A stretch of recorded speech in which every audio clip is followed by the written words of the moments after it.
Okay, so let's take a look at rendering architectural interior scenes. Before I jump into a complex scene like this, I'd like to use a less complex example to kind of explain some of the theories and the reasoning behind some of the settings that I use. Here I have just the basic interior scene, just a box with a couple of windows, 3 windows in it. There's 3 skylight portals in each window, and then 4 photometric lights, and then a daylight system with a mental ray sun and sky. And the light system, the windows are here along the front at the top here. So the sun system is kind of pointing away from the window, so there's not going to be any direct sunlight into this room. So what I'm using here is right now Final Gather is disabled, and global illumination is enabled. What I like to do is, for interior scenes, I like to use a combination of GI plus Final Gather. So what I normally do is set up global illumination first, dial in the photons solution to where I get a nice smooth result, and then just enable Final Gather to kind of smooth the entire indirect illumination solution. And normally I can use a fairly low Final Gather preset once I have this global illumination configured properly. So right now I believe this is using the default settings. I think I may have reduced this GI, the number of photons per light source, to 5,000. But the number of photons per sample is at 500, and basically I've just enabled it. We have 10 trace depth is set to a max depth of 10, and then the reflections and refractions are also set to 10. Basically, if you think of that, that's going to allow the photons to bounce 10 times. So if I just give this a render, one of the things that you'll notice is that you see how our photon emission it's kind of stopping. Normally a good solution will just go up real slow without stopping here. So that is a tip that something's not quite right here with the scene. So let me just cancel this.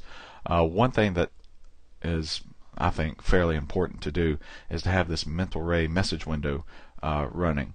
If you notice, you want to make sure that you have information and progress checked, and then this error on open or open on error switch toggle enabled as well. I think that's on by default, and I probably just turned it off for illustration purposes here, but I'll make sure that those 3 are checked. I'll go ahead and clear this and close it, and go ahead and reset this. And if I hit the render again, you'll notice a couple of errors that come up. Let me just cancel this. The first error that came up is that it cannot load these DLL files, which are some custom shaders that I've put in. And what I'm using is I've got distributed rendering set up here on this, because I have just 2 computers here that I network with. Both are single CPU quad core systems, so I have to distribute render to make things go quicker. There's no problem with, at least I haven't run into a problem with distributing rendering, using distributed rendering when calculating these indirect lighting solutions. So what it's telling me is that I haven't installed these shaders on my other computer, so it's just saying that even though it's not using it, that it can't find those specific shaders over there. So that's just an error that will come up. I could either install those shaders on the other computer, or just remove them from my installation here to get rid of that. But it's not creating a problem. It's just more or less a warning message. If you scroll down, some of the other errors that came up, if you notice, we have this infamous no photon stored error message here. And what is happening with that is when you get that message, either your lights aren't configured properly or your materials aren't configured properly. And when I say configured properly, I mean, let me open that again. If you notice here, it's kind of telling you which light. It's saying, sun 01 light is kind of causing a problem here. Well, the reason that that's causing us a problem is that the light is away from the building. We have these windows here, so if you think of it, photons are like shooting marbles or particles into a scene. So these light sources are actually emitting light particles. This one is emitting light particles at the building here, and there's actually nothing for that to store because there's no ground plane and there's no windows here where the sun is hitting. As you can see, the windows are on the opposite side. So as this light source emits photons, those photons come down, shoot down upon this box, and they just bounce away into, well, there's nothing here. So it's giving me that error message because, well, those photons can't be stored. There's nothing. They're hitting once, but there's nothing for them to bounce into. There's nothing for them to store. So that's the reason that this light source is giving us that error message. One thing that I could do if I wanted to leave things set up the way that they are and just fix that photon error is I could probably put in a ground plane like so, and just I'll just assign the standard material. And let me go back to my camera view and try to render this again. Again, we get those first three messages about that shader that's not installed. But as you saw, the photon emission, I have no errors on that, and it went really fast that time. So if your photon emission, if it seems to be going slow, you want to make sure that you have this mental ray message window open and that open on error, and just go through here and make sure that you don't have any errors that are creating problems for you. Now, with that being said, if you look at this lighting solution here, it's not very good at all. And immediately you may think, well, I'm only firing 5,000 photons because here in the global illumination settings, average GI photons per light is set to 5,000. Well, I think 5,000 should be about a good solution for this. I have 4 photometric lights, 3 sky portal lights, and then the sunlight system, which I'm not really concerned about the sunlight system because, again, the sun's not shining into this room, so there's no photons coming from this that will affect me. The skylight option of the sunlight here, the skylight option does not emit photons. The only light that emits photons out of this daylight system is the mental ray sun. Now, the one interesting aspect of the photon and using this average setting, average number of photons per light, is that you would think that, okay, well, each light is going to emit an average of 5,000 photons. Well, that's not really the case. It depends on the intensity of the light source. Another good reason to have this mental ray message window open is that you can see all kinds of information in here, and it really helps you learn a lot about what's going on with your scenes. So if I scroll back up to the top here, as you know, I have this set up for an average of 5,000 photons per light. Well, if you look at the settings here of what actually happened, the mental ray sun is casting 37,904 photons. The sky portals 669, and my area lights are only generating 22 photons. So when that says average number of photons, it's based on the light intensity. Now, since the sunlight is the absolute strongest light source in this scene, it's generating way more than 5,000 photons because it's based on the power of this light source, and obviously the sunlight is the brightest light source that you can generally have in a scene. So as you can see, really I'm not putting a lot of photons into this scene at all because these sun photons, the photons being generated by the sun source, aren't even being used inside my scene. So a couple of things I could do here. One is obviously I could move the sun around and have it point into the scene, but maybe I don't want that. Maybe that's just the time of day it is, and there's nothing that I can do here. Well, what I could do is go into my sun settings here and scroll down to the indirect illumination tab. And if you just uncheck this automatically calculate energy and photons, and you don't enable either of these, then what that's going to do is prevent this light from generating photons. So this light source will no longer emit photons. So now if I just render again,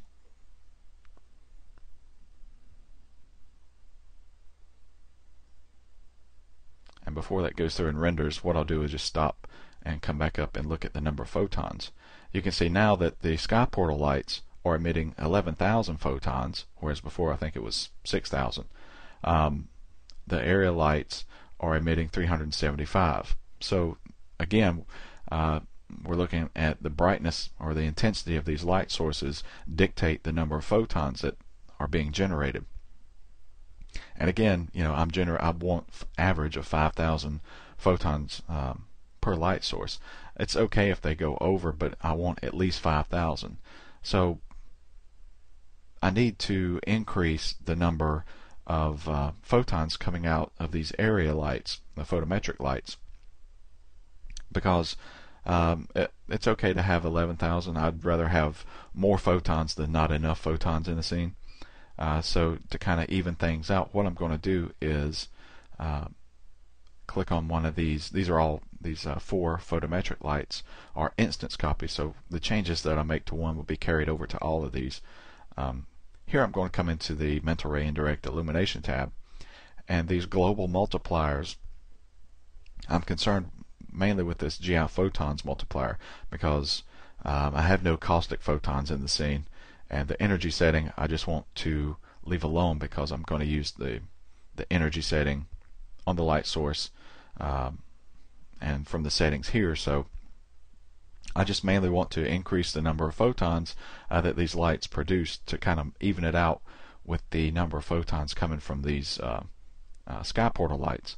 So I'm just going to up that multiplier to something like 25, and just let me open up the Mental Ray message window, clear that, and go ahead and render this again. And once it gets done with the photon emission, I'll cancel the render and scroll back up to the top and look at what happened. And as you can see, now I have 9,000 photons being generated from these area lights, which again, I'd rather have more than not enough, so I'm just going to leave that as is. And you can kind of already see how I'm getting a smoother result. I'll just go ahead and let this render out, and I'll pause the video while it's rendering. So there's a lot of good information to be had within this Mental Ray message window.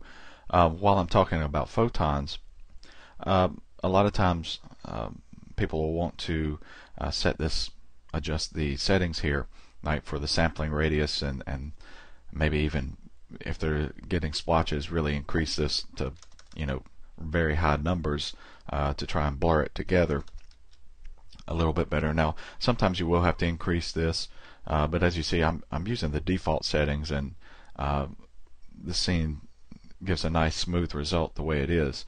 I just want to mention this photon sampling radius. That's, if you think of it, the size of the photons. That's calculated based on the scene extents, the size of the scene. So if you're not sure how to calculate that, which I believe it's something like 1/10 or 10% of the scene extent, something like that, it's generally best to leave that alone, in my opinion, and let Mental Ray calculate that for you. It'll calculate the extents for you automatically. And if you look through, again, come into this Mental Ray message window, it tells you in here, here we are under Global Illumination, tells you the accuracy setting, which accuracy would be this photons per sample is at 500, and as you can see, it's 500. The radius that it chose is 43.6728. Now, I would have never come up with that number off the top of my head without having to measure the scene and do the calculation. So instead, I'll just let Mental Ray calculate that for me. And to show you, if I go in and I just tell it is it 43.67. I should get the same exact result. Let me just clear this. And I'll make a screen copy of this. Copy that frame buffer and render again. Okay, so as you can see, the results are identical here. So it will calculate the radius for you, so there's really no need to worry about setting that. In the rare case that I do have problems with the number that it comes up with, such as things like light leaks or just a weird looking photon result, first I make sure that my lights are generating a good amount of photons. Second is I will just take that number that it creates, this radius, and then maybe plus or minus 10, and see how that affects the results that I'm getting. So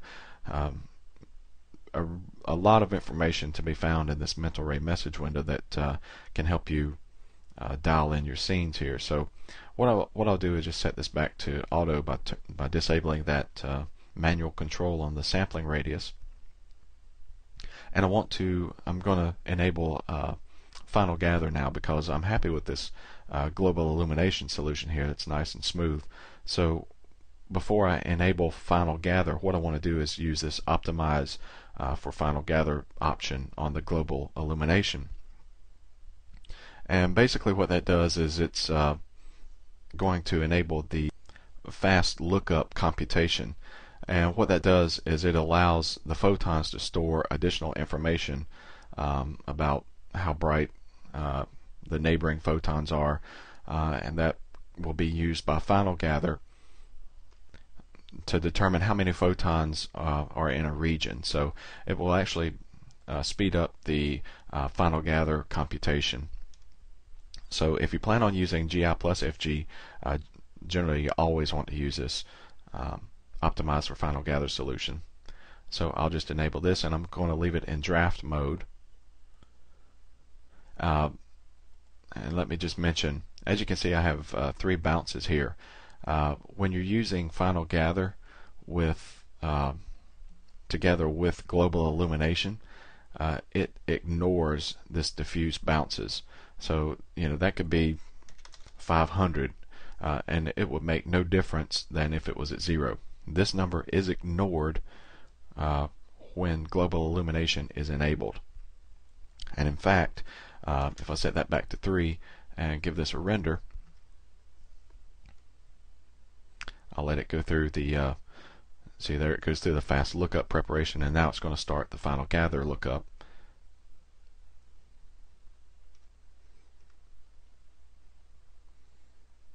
Okay, let me cancel this, and I should have a error message.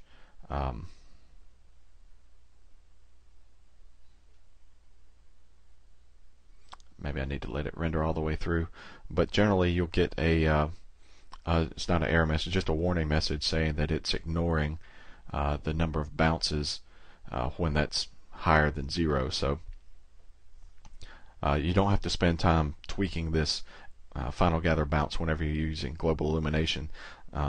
So let me just go ahead and render this scene. Alright, so I'm happy with the lighting solution here. So the next logical step for me to take is to write this out to a file and save the indirect lighting illumination data into files. So what I want to do is I've already created files for these. To do that, you just click on this button that's got the little 3 marks on it, and you'll just specify a name. I'm just going to call this temporary. And the same thing with the Final Gather. You enable this read-write option, and so you can't, in order to read or write to the file. And again, I'm just going to call this temp. And what I could do is just render the scene, or I can just click this generate Final Gather map now button, And what that'll do when I click this is it'll also calculate the final gather, the global illumination solution as well. So I'll just click that. As you can see, it's going through the photon emission, the fast lookup preparation, and then final gather. And once it calculates that information, then it just disappears. So the next step for me to do is just click this read only or freeze option, which will now just simply read the information from the files and will not calculate any additional information.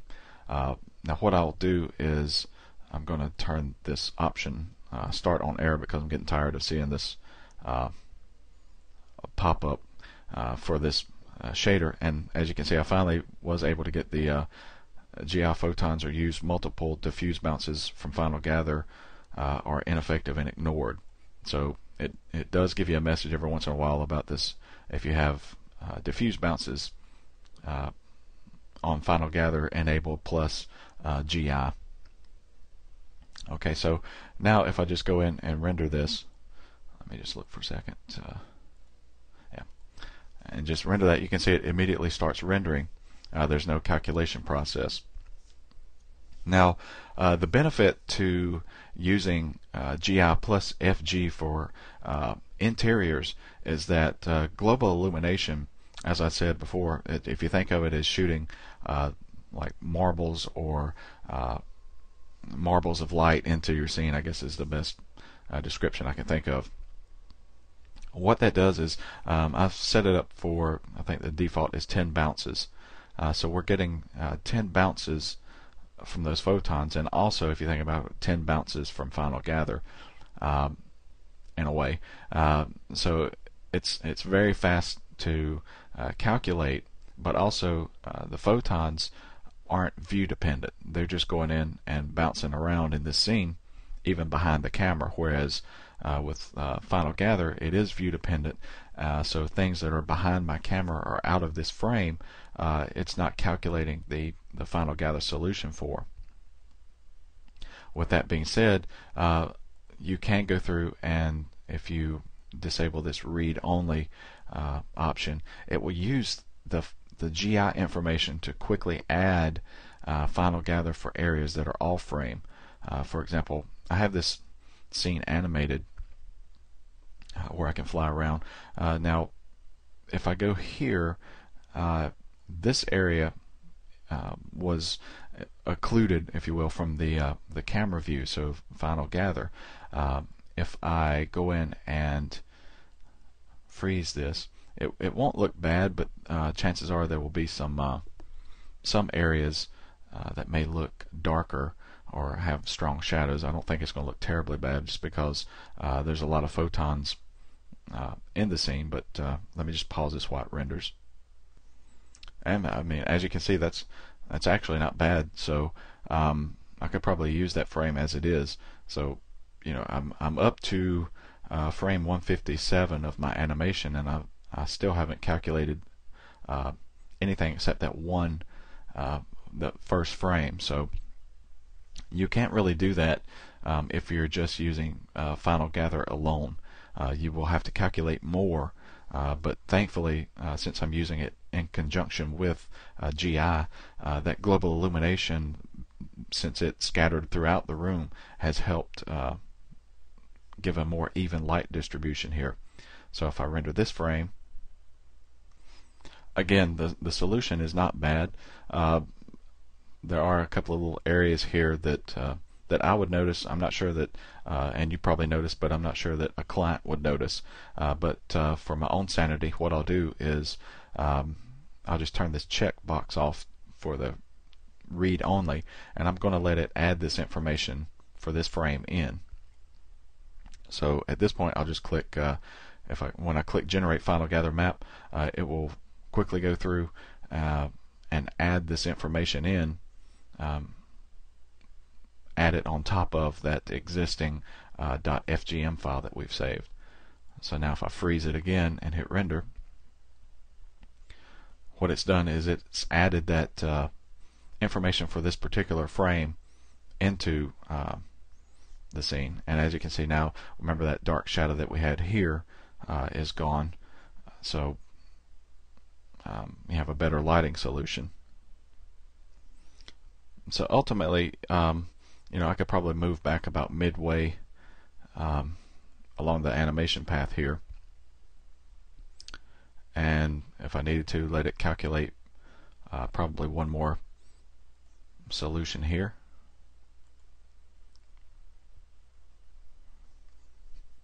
Freeze it again, and that would probably be good enough for this particular simple animation. You could also go in, if you didn't want to just manually calculate like I did, if you have the time, you can go in and set up an animation and say every, let's say something like every 10th frame, or even, since this is a simple scene, I could say every 25th frame. What I'll do is run an animation on it and tell it to generate the final gather map. And it'll go every 25 frames and add the information in. You can see it's skipping. It's at frame 25 now. And also notice it's not doing the photon emission every time. It's only calculating the final gather. Because once the photons are in the scene, there's really nothing else to calculate with it unless you delete that file, the .pmap file, the photon map file. Then it will have to recalculate the photons. And again, once that calculation is complete, you just click the freeze, and now I can move anywhere in this scene along my camera path and render without artifacts and get a nice smooth solution.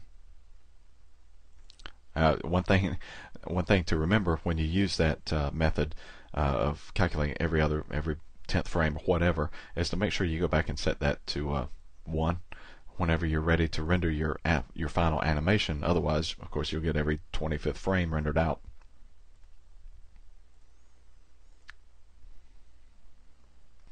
Alright, so now what happens if, for example, I wanted to get away from this camera view?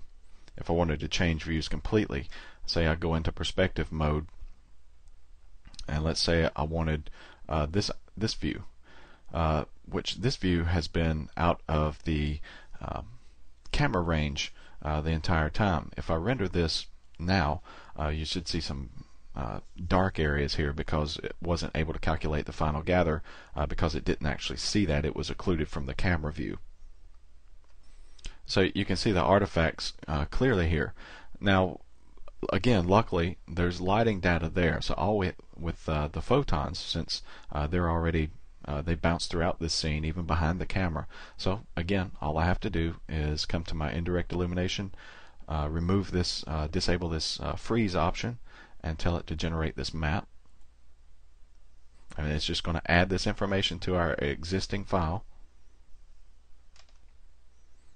Once again, once it's complete, I can freeze and render.